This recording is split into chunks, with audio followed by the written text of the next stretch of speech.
नमस्कार, मैं अतुल वर्मा एक बार फिर से स्वागत करता हूं। जिस तरह से एक बात की जाती है सोशल मीडिया में हर जगहों पर कि एफएनओ मार्केट अगर आप ट्रेड करते हैं तो आप बर्बाद हो जाएंगे, एफएनओ मार्केट बहुत बुरी चीज़ है, एफएनओ मार्केट खराब है। लेकिन क्या सच में एफएनओ मार्केट इतना ही खराब है? और अगर खराब है तो फिर ये इतना पॉपुलर क्यों है? क्यों ये इतना ज़रूरी है कि इसको बंद नहीं किया जा सकता? क्या सच में एफएनओ मार्केट बहुत प्रॉब्लमेटिक है या फिर एफएनओ मार्केट आपको एक बड़ी अपॉर्चुनिटी देता है कि आप बहुत कुछ अचीव कर सकें? हाँ, ये बात अलग हो सकती है कि आपको जानकारी नहीं है, आप नहीं जानते हैं, आप नहीं सीखते हैं, आप नहीं पढ़ते हैं और आप एफएनओ को सही से यूज नहीं कर पाते और इसलिए उसको गलत कहा जाता है। इस पूरे वीडियो में हम इसकी चर्चा करने की कोशिश करेंगे, डेटा हमारे क्या बनते हैं और जिस तरह से सेबी लगातार कहती रहती है कि 91% 92% लोग लॉस कर रहे हैं, क्या उसकी स्थिति क्या बनती है। तो अगर हम लोग पहले समझें कि एफएनओ मार्केट, तो एफएनओ मार्केट देखिए सिंपल सी चीज़ है, जो इक्विटी मार्केट है उसकी जगह पर एक ऐसी मार्केट जो डेरिवेटिव्स में काम करती है, लिवरेज प्रोडक्ट है, ऑप्शंस हैं, फ्यूचर हैं, दोनों साइड की ट्रेड होती है। जब आप इक्विटी मार्केट में काम करते हैं, चाहे निवेश के रूप में या फिर आप ट्रेड करते हो, दोनों ही पद्धतियों में आप जो है शॉर्टिंग की ट्रेड नहीं कर पाते, पहली बात है। तो जब बाजार घटती है तो आपको एफएनओ मार्केट एक अपॉर्चुनिटी देने लगती है, लेकिन वहीं पर इक्विटी मार्केट जो होती है वो आपको वो अपॉर्चुनिटी नहीं देती कि आप अपनी पोजीशन में मंदी की पोजीशंस क्रिएट कर सकें और पैसे बना सकें। तो एक चीज तो साफ है कि अगर आप दोनों साइड की मार्केट में काम करना चाहते हैं, क्योंकि बाजार के तो दो डायरेक्शन हैं ही, एक मंदी की और एक तेजी की। इक्विटी मार्केट आपको सिर्फ तेजी का मार्केट देती है, लेकिन एफएनओ मार्केट आपको मंदी का मार्केट देती है। ये एक मेन बेनिफिट है जो सबको पता है। लेकिन क्या सिर्फ इसी कारण से एफएनओ मार्केट इतना पॉपुलर है? शायद नहीं। अगर हम लोग डाटा देखें तो डाटा ये तो हमें साफ बताता है कि अगर जो एफएनओ मार्केट है वो इक्विटी मार्केट से कहीं बड़ी है। आपको मालूम ही है कि इंडिया जो है दुनिया की सबसे बड़ी जो इकोनॉमी है in term of FNO trading. चूंकि हम सबसे ज़्यादा बड़ा एफएनओ ट्रेड करते हैं, करीब करीब हमारे यहाँ एक दिन में 3.3 लाख करोड़ से ज़्यादा एफएनओ में ट्रेडिंग होती है। वहीं पर इक्विटी मार्केट में 1 लाख करोड़ के आसपास का ही काम होता है। कहने का मतलब हुआ कि जहां एफएनओ मार्केट 3-3.5 गुना बड़ी है इक्विटी मार्केट के संदर्भ में। अब इसमें एक्चुअली इसको समझने की बात यह है कि अगर कोई मार्केट इतनी बड़ी है, मतलब वहां पर ज्यादा लोग काम कर रहे हैं और ज्यादा पूंजी काम कर रही है। अब पूंजी जो है, पैसा जो है, वो सबसे समझदार माना जाता है, इसमें कोई संदेह नहीं है। अगर कहीं पर ज्यादा पूंजी जा रही है, कहीं पर ज्यादा लोग काम कर रहे हैं, कहीं पर ज्यादा अमाउंट डिप्लॉय हो रहा है, तो जाहिर सी बात है कि वहां पर कुछ ना कुछ एक्स्ट्रा बेनिफिट बन रहा है। एक बात और, सिर्फ परसेंटेज टर्म में यानी अमाउंट के टर्म में ही मत देखिए, परसेंटेज टर्म में अगर आप देखिए तो जो रोज की ट्रेडिंग होती है उसमें 90% से ऊपर एफएनओ का ही पार्ट होता है। अगर आप मंथली बेसिस पर इसको देखें तो मोटा मोटी यहां पर भी वही कहानी बनती है कि 80-85% जो टोटल टर्नओवर है वो वहीं पर जा रहा है। यानी टर्नओवर में भी बहुत बड़ा अंतर है। जबकि टर्नओवर में डिफरेंस ये आता है कि जब इक्विटी टर्नओवर होती है तो पूरा अमाउंट जोड़ा जाता है। यानी अगर आप मान लीजिए 1 लाख रुपए का शेयर खरीद रहे हैं तो 1 लाख रुपए की वैल्यू जोड़ी जाएगी और जब बेचेंगे तो 1 लाख रुपए की ही वैल्यू जोड़ी जाएगी, 2 लाख का टर्नओवर माना जाएगा। लेकिन जब आप एफएनओ में ट्रेड करेंगे, ऑप्शंस में ट्रेड करेंगे, तो सिर्फ प्रीमियम को टर्नओवर माना जाएगा। मान लीजिए अगर प्रीमियम जो है, टोटल प्रीमियम अगर मान लीजिए 5,000 रुपए है तो 22 सेल मिला के 10,000 का ही टर्नओवर होगा। उस पर्पज में भी एफएनओ मार्केट कहीं अधिक टर्नओवर क्रिएट कर रहा है, कहीं ज्यादा पैसे क्रिएट करता है। तो ये बात कहना कि नहीं नहीं यार वहां पर तो सब पागल लोग हैं, मूर्ख लोग हैं, ऐसा नहीं है। मार्च में अगर आप मंथली टर्नओवर की बात करिए, 8,740 लाख करोड़ का मंथली टर्नओवर बन रहा है अगर मार्च 2024 की। वहीं पर जो 2019 में 217 लाख करोड़ का ही टर्नओवर होता था। 217 लाख करोड़ के एवरेज में एफएनओ मार्केट 2019 से लेके 2024 के बीच में बहुत बड़ा जंप कर चुकी है। 217 लाख करोड़ और कहाँ 8,740 करोड़ के आसपास आप ट्रेड हो रहे हैं। पिछले 5 से 6 साल के अंदर आपने ये वृद्धि देखी है। क्यों हो रही है इतना वृद्धि? अगर सबको लॉस ही हो रहा है, अगर 91% लोग लॉस कर रहे हैं, तो क्या मनुष्य, आप मान सकते हैं कि जितने भी इंसान हैं वो सब बेवकूफ हो चुके हैं इंडिया में कि वो लॉस करने के लिए एफएनओ मार्केट में जाएंगे?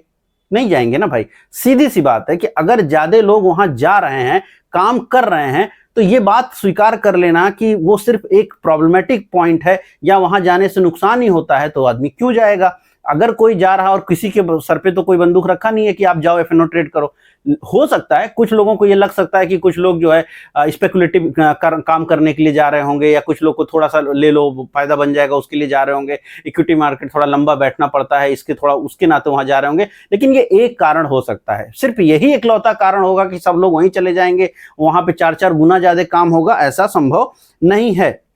2023 में अगर आप देखें एफएनओ टर्नओवर, तो जहां पर 2023 में अगर आप टर्नओवर 2022 में टर्नओवर था, जहां पर टोटल ईयर की मैं बात कर रहा हूं, जहां पर 17,613 करोड़ का टर्नओवर था आपका एफएनओ मार्केट का। 2023 में वो डबल हो गया, करीब करीब 38,000 करोड़ से 38,566 लाख करोड़ का टर्नओवर हुआ। मुद्दा ये है कि इक्विटी मार्केट का जो टर्नओवर होता है ईयरली, वो डेटा हमारे सामने नहीं होता है क्योंकि वो बताया ही नहीं जाता है, क्योंकि उस संदर्भ में फिर इक्विटी मार्केट बहुत छोटी नजर आने लगती है। इसीलिए डेली टर्नओवर का डेटा है इक्विटी का, क्योंकि वो डेली टर्नओवर आप एनएससी की वेबसाइट से निकाल सकते हैं, लेकिन मंथली, वीकली, ईयरली कोई टर्नओवर डेटा उपलब्ध नहीं होता है। आप अगर बात करिए इक्विटी मार्केट की, तो उससे हम कंपेयर नहीं कर सकते, डेली से ही कर सकते हैं। लेकिन एक बड़ा तबका ये समझ में आता है, क्योंकि डेली में भी एफएनओ में ज्यादा पैसा जा रहा है, ईयर में भी जा रहा है और वो बढ़ भी रहा है, तो ये मान लेना कि ज्यादा पैसे वहां जा रहे हैं। मार्केट बड़ी हो रही है, उसमें कोई डाउट नहीं, लेकिन मार्केट पैसे ज्यादा जा रहे हैं, ज्यादा पार्टिसिपेंट्स वहां जा रहे हैं, ज्यादा वहां काम हो रहा है। क्यों हो रहा है?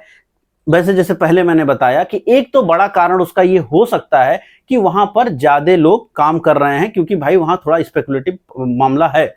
लेकिन दूसरा मामला ये भी है कि वहां पर एक बड़ा फायदा उठता है उस नाते भी, क्योंकि आपको मौके ज्यादा मिलते हैं। उस मुद्दे पे मैं बात करूंगा, लेकिन ये जो लॉस वाला मुद्दा है, जरा इसको डिस्कस कीजिए। अगर लॉस वाली बात है तो आते हैं पिछले साल जब डेटा आया और जहां कहा गया कि तकरीबन 3 साल के लास्ट 3 साल में 93% लोगों को लॉस हो गया एफएनओ मार्केट में। एफएनओ मार्केट में अगर 93% लोगों को लॉस हो गया, तो टोटल लॉस कितना है? 1.8 लाख करोड़। वो आपको पास वो डेटा है, आप उसको वेबसाइट से डाउनलोड करके भी पढ़ सकते हैं। मैंने उस पर वीडियो भी बनाया था, जो कि करीब 2-2.5 महीना पहले वो डेटा आया था सेबी की तरफ से। उसमें मोटा मोटी 1.8 लाख करोड़ का घाटा बताया गया और 93% लोगों को लॉस मेकिंग बनाया गया। अब अगर इसमें से हम बात करें अगर, तो एसटीटी, क्योंकि एसटीटी पिछले 2 दिनों में मुद्दा बहुत गर्म है, आपको मालूम ही होगा, जब से नितिन कामत का ट्वीट हुआ उसके बाद से एक तरफा एसटीटी पर बात हो रही है कि एसटीटी, और एसटीटी इसलिए भी बात हो रही है क्योंकि जो सुनने में आ रहा है, ये सूत्रों वाली बात है, मीडिया में जो चल रहा है अलग अलग जगहों पर वाली बात है कि एसटीटी जो है या तो एफएनओ मार्केट में बढ़ने वाली है, जो कि ऑलरेडी बजट में बढ़ी थी। तो अगर एसटीटी या तो एफएनओ मार्केट में बढ़ने वाली है, या तो इक्विटी मार्केट में एसटीटी घटने वाली है।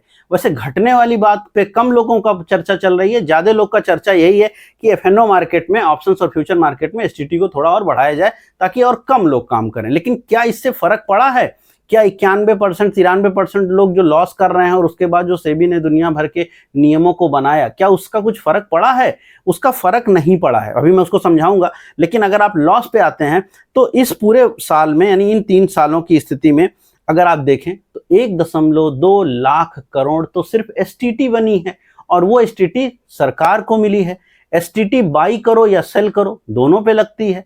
एसटीटी लॉस करो या गेन करो, दोनों पे लगती है। तो 1.2 लाख करोड़ रुपए किसमें से, जो टोटल लॉस है एफएनओ मार्केट में 1.8 लाख करोड़, उसमें से 1.2 लाख करोड़ तो सिर्फ सरकार को प्राप्त हुए हैं। तो अगर नेट निकाल दिया जाए, यानी अगर जो मांग की जा रही है लोगों के द्वारा कि यार एसटीटी को हटाया जाए, क्योंकि एसटीटी आया ही तब था जब आप short term capital gain tax को नहीं लाने वाले थे और आप उसको हटा चुके थे। बाद में एसटीटी भी रह गया और short term capital gain tax भी आ गया, और ट्रिपल टैक्सेशन या डबल टैक्सेशन का आप एक प्रकार से देखो तो स्टॉक मार्केट में हो रहा है। तो अगर उसको हटाया जाए, तो सीधे सीधे आप हटाते ही पूरा का पूरा फिगर बदल जाता है, और उस केस में सिर्फ 60,000 करोड़ का ही लॉस रह जाएगा, जो कि अपने आप में बहुत ही कम हो जाएगा अगर आप जो डेटा सेबी के हैं उन्हीं के हिसाब से बात की जाए। तो क्या एफएनओ मार्केट इतना बुरा है? शायद नहीं, शायद टैक्सेशन इतना बुरा है जिसको लेकर के दिक्कत हो रही है, लोगों को परेशानी हो रही है, और उसके नाते प्रॉब्लम शायद हो रही है। एक बात होगी। दूसरी बात, क्या पार्टिसिपेंट वाइज पोजीशन कम हो गई है? पिछले अगर आप यहां साल भर का डेटा निकाल के देखिए, तो लॉसेज वर्सेज जो प्रीमियम या यूं कहिए जो टर्नओवर है, वो घट नहीं रहा है, टर्नओवर बढ़ा ही है। तो ये हो सकता है कि कम लोग ट्रेडिंग करने आए हों, लेकिन जो टर्नओवर है वो बढ़ा है, और कम लोग भले ट्रेडिंग करने आए हों लेकिन जो परसेंटेज लॉस है वो कम नहीं हुआ है। पिछले 1-1.5 साल के अंदर भी कोई फर्क नहीं पड़ता दिख रहा है। हाँ, थोड़ा बहुत चीजें कहीं कहीं कम हुई होगी, और जो आपका एवरेज जो लॉस है आने वाले वक्त में वो फिर से डेटा जब आएगा तो अपने को पता लगेगा, लेकिन शायद वहां पर भी इतना ज्यादा डिफरेंस नहीं आया होगा। अब आते हैं कि क्यों इतना सब कुछ हो रहा है, सब कुछ होने के बाद फिर भी लोग आना क्यों चाहते हैं और जरूरी क्यों? एफएनओ मार्केट देखिए 2-3 चीजों के लिए जरूरी है। अच्छा, जब आप एफएनओ के डेटा को पढ़ते हैं, समझते हैं, तो ये बात नहीं बताई जाती कि कितने परसेंटेज बायर को लॉस हो रहा है, कितने परसेंट सेलर को लॉस हो रहा है। बायर होना 80-90% बायर को लॉस होगा ही होगा, क्योंकि वो गलत प्रोडक्ट को खरीद रहा है, वो प्योर स्पेकुलेटिव मूव ले रहा है और प्योर मोमेंटम का काम है। तो अगर आप कॉल या पुट खरीदते हैं तो आप प्योर बहुत हाई रिस्क ट्रेड ले रहे हैं।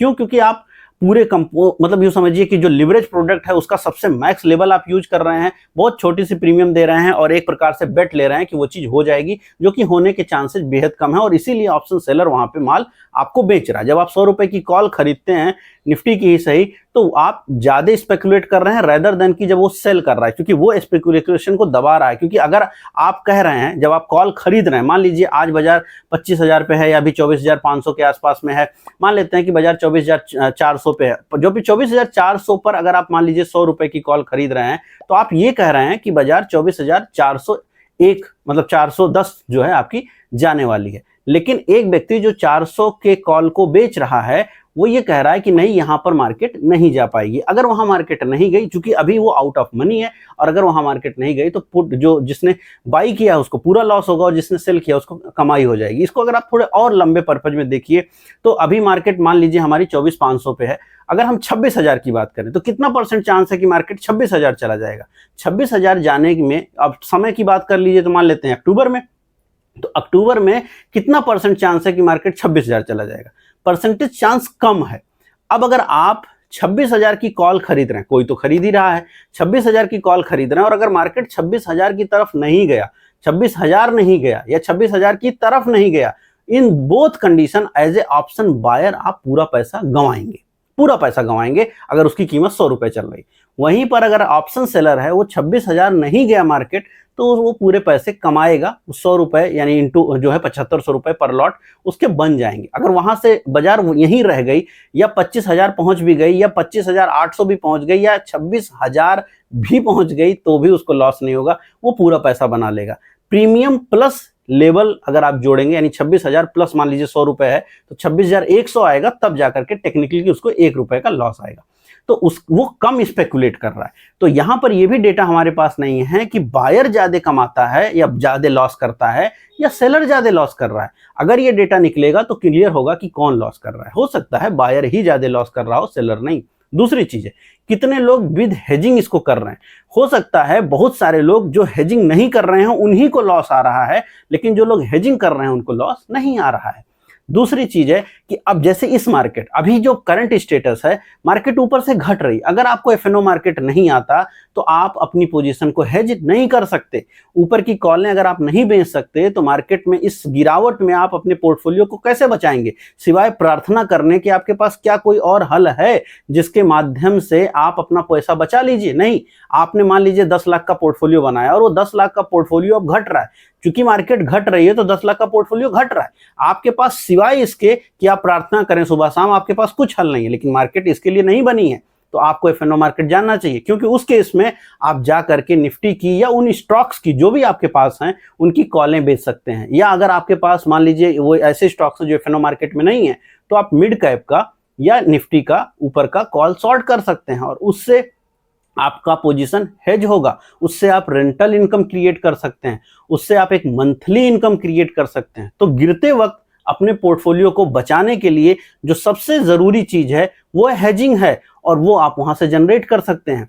दूसरी चीज कि अगर मान लीजिए मार्केट घट ही रही है और मेरे पास, मैं हेजिंग के पर्पज में सोच सकता हूं, मैं ये भी तो सोच सकता हूं कि चूंकि मार्केट घट रही है तो मेरे को मंदी के ट्रेड करने, अब मुझे मंदी के ट्रेड करने हैं तो मेरे को एफएनओ मार्केट जानना चाहिए, तभी तो मैं मंदी के ट्रेड क्रिएट कर सकता हूं और मैं उसको कमा सकता हूं। एक और चीज है, जब बाजार तेजी के साथ ऊपर जाती है तो आपके पास एक लिमिट से ज्यादा फंड नहीं है, उस केस में भी आप पुट को शॉर्ट करके पैसे कमा सकते हैं, लगातार आप उसको कर सकते हैं। क्योंकि मंथली आधार पर जब आप हर महीने की बात सोचिए, क्या होता है कि बहुत लोगों के मन में होता है कि हर महीने में 2% बना लूं तो 12 दूनी 24% मेरा साल का बनेगा। लेकिन क्या आप इक्विटी मार्केट में हर महीने 2% बना पाते हैं? बहुत कठिन है। क्यों? क्योंकि मार्केट हर समय एक तरफा नहीं रहेगी। जैसे अभी की बाजार है, पिछले 1 साल गुजर गए, 1 साल होने को आ गए, मार्केट का जो एवरेज आ रहा है वो 24,500 आ रहा है। मतलब पूरे 1 साल गुजर गए, कुछ नहीं मिला। 26 मई से 27 मई का डेटा मैंने आपको बताया था पिछले साल, वर्ष 2024 26 मई से वर्ष 2025 27 मई का डेटा आपको बताया था। तब निफ्टी जो है 15 30 40 60 पॉइंट मूव किया था। फिर मैंने जुलाई में बताया, 26 जुलाई से लेकर के 27 जुलाई तक का डेटा बताया था, 15 पॉइंट का मार्केट का केवल मूव आया था। यानी पिछले 1 साल में मार्केट कहीं नहीं गया, बल वो वोलेटिलिटी दिखाया है। तो ऐसी मार्केट में एज ए इक्विटी होल्डर या एज ए पोर्टफोलियो होल्डर आपको हेजिंग की जरूरत है। क्योंकि भाई मुद्रास्फीति तो आपकी 5% से बढ़ी रही है, महंगाई तो बढ़ी रही है, रुपया तो डिवैल्यूएट हो ही रहा है, लाइफ लो पे चल रहा है। उस हिसाब से देखें तो 10% महंगाई बढ़ गई, आपकी मुद्रा की जो क्रय क्षमता है यानी खरीद क्षमता है वो 10% घट गया, मार्केट तो 1% भी नहीं चला। तो अल्टीमेटली आपकी पूंजी 10% डाउन हुई है, उसको कैसे क्रिएट करेंगे? तो कम से कम आपको 10% क्रिएट करना है, उसके लिए भी हेजिंग जरूरी है, उसके लिए भी ऑप्शन सॉर्ट करने जरूरी है। अब आते हैं मंथली इनकम पे। मंथली इनकम यानी हर महीने कमाना है। इक्विटी मार्केट में आप हर महीने नहीं कमा सकते, क्योंकि आपने बाई किया है तो आप हर महीने कैसे कमाएंगे? मार्केट तो कभी नीचे भी जाएगी, कभी साइडवेज भी होगी। जब बढ़ेगी तब आप हर महीने कमा लेंगे, लेकिन जब बाजार साइडवेज हो जाएगी या आपका स्टॉक साइडवेज हो जाएगा या वो घटने लगेगा तो आप नहीं कमा पाएंगे। लेकिन फिर वही कहानी है। अब अगर कोई बिजनेस करते हैं, मान लीजिए आप एक दुकान चलाते हैं, तो क्या दुकान आपकी ऐसी है कि हर महीने दुकान कमा के दे? हाँ, क्योंकि दुकान से आप तभी फायदा कमाएंगे जब वो हर महीने कमा के देगी, उसी से आपके घर का खर्चा चल सकता है, लेकिन यानी वो लाइवलीहुड बन सकता है। लेकिन स्टॉक मार्केट में जब आप केवल और केवल इक्विटी होल्डर होते हैं तो ऐसा नहीं हो पाता है। But options market, futures market आपको ये भी अपॉर्चुनिटी देता है कि आप दोनों ही साइड यानी मंदी की साइड में और तेजी की साइड में पोजीशन बनाएं और मार्केट के अकॉर्डिंग आप चलें। और आप जैसे दुकान पे काम होता है कि आपका हर महीने कुछ इनकम आ सकती है, यहां से वो मार्केट से इनकम आ सकती है, क्योंकि मंदी भी कर सकते हैं और तेजी भी कर सकते हैं। तो बहुत कारण है, बहुत सारे कारण है। अब जरा सोचिए, खुद सोचिए कि जब इतनी सारी बातें हो रही हैं कि एफएनओ मार्केट गड़बड़ है, एफएनओ मार्केट हट जाए, कम हो जाए, कम लोग आए, रिटेल पब्लिक कम आए, हर बात सिर्फ रिटेल पब्लिक कम आए, रिटेल पब्लिक कम आए, टैक्स कम कर दो, वो वाला बात नहीं होता, रिटेल पब्लिक को कम कर दो। वहीं पर आप जरा सोचो, अगर इक्विटी मार्केट को ही प्रमोट किया जाना है तो इसी साल क्यों ऐसे पीएमएसएस को अब अनुमति दी गई है? और जाहिर सी बात है हमारे नियामक ने दिया है कि अब डेरिवेटिव सेगमेंट में पीएमएसएस आएंगे। डेरिवेटिव सेगमेंट में आने वाले वक्त में म्यूचुअल फंड्स आ सकते हैं। तो यानी जिसको बोलते हैं long short hedge funds, long short PMSs, long short mutual funds, ये सब आने वाले हैं, आ भी रहे हैं। आपको मालूम ही होगा कि क्वांट म्यूचुअल फंड ने पहला पीएमएस आई थिंक लॉन्च कर दिया है उन्होंने, जो डेरिवेटिव सेगमेंट पे होगा, क्योंकि उसको अनुमति है अब। तो धीरे धीरे करके तो बड़े प्लेयर को आप बोल रहे हैं कि आओ डेरिवेटिव आओ, बड़े प्लेयर हो तुम डेरिवेटिव में आओ, लोगों से पैसा लेकर डेरिवेटिव में आओ। अगर लोगों से पैसा लेकर डेरिवेटिव मार्केट में आना ही है तो फिर प्रॉब्लम क्या है? फिर इतना इसको बुरा क्यों बताया जा रहा है? क्यों नहीं इसको और बेहतर तरीके से समझने के लिए लोगों को प्रोत्साहित किया जाए? ज्यादा बेहतर तरीके से समझिए और ये डेरिवेटिव मार्केट फिर आपके लिए बेहतर काम करके दे सकता है। दूसरी चीज है, क्यों नहीं ये मांग की जाए कि थोड़ा टैक्स कम हो जाए? जब आपके नितिन कामत ये कहते हैं कि जितना हमने ब्रोकरेज कमाई उससे ज्यादा तो हमने सरकार को टैक्स पे कर दिया, तो वो बात भी सुनी जानी चाहिए। हर ब्रोकर की प्रॉब्लम है, ट्विटर पे लगातार चल रहे हैं लोग, अपने एमटीएम डाल रहे हैं, लोग अपनी जानकारियां शेयर कर रहे हैं कि मैंने इस साल मेरे को 50 लाख का नुकसान हो गया। कुछ बड़े ट्रेडर हैं जिन्होंने ये बात कही है, लेकिन अल्टीमेटली उनको लॉस नहीं है, 50 लाख रुपए, 2 लाख 4 लाख का गेन हो जाता, लेकिन चूंकि टैक्स इतना ज्यादा है तो मेरे को लॉस हो गया। और वो सारे आप ट्विटर पे अगर आप देख रहे हो तो वो शेयर कर सकते हैं, वो आप वहां से देख सकते हैं। चूंकि हर चीज पर्सनली मैं यहाँ शेयर नहीं कर सकता, बट चूंकि मैंने पढ़ा है तो वो चीजें मैं आपके साथ बता तो सकता ही, वो जानकारी तो शेयर कर ही सकता हूँ। डेटा नहीं शेयर कर सकता क्योंकि वो पर्सनल है, मैं शेयर करूँ किसी को बुरा लग जाए तो, लेकिन वो बातें हैं पब्लिक में, आप अगर ट्विटर चलाते हैं तो वहां आपको मिल जाएंगे। ऐसे बहुत सारी जानकारियां पिछले 3 दिनों में शेयर हो रही। तो मुद्दा ये है कि एफएनओ मार्केट को जो एक तरफा खारिज कर देने वाले लोग हैं वो शायद बाजारों को कम समझते हैं। एफएनओ मार्केट में पिछले 10-12 साल से काम कर रहा हूं, मुझे नहीं लगता कि एफएनओ मार्केट के बगैर मार्केट में सर्वाइव भी कर सकता हूं, क्योंकि एफएनओ मार्केट ही है जहां पर हम पैसे क्रिएट कर पाते हैं। तो मुद्दा यही है कि आप बाजार को ठीक से समझें। इसको उस तरह से समझें कि एक ज़माने में जब हवाई जहाज़ आए तो लोगों को अच्छा लगा, वो लोग जब हवाई जहाज़ में बैठे और लोगों को डर भी लगा और उन्होंने सोचा कि नहीं, जब हवा में जाएँगे तो हम मर सकते हैं, तो वो जीवन में कभी नहीं बैठे। तो मुद्दा ये है कि क्या हवाई जहाज़ गलत है या सही?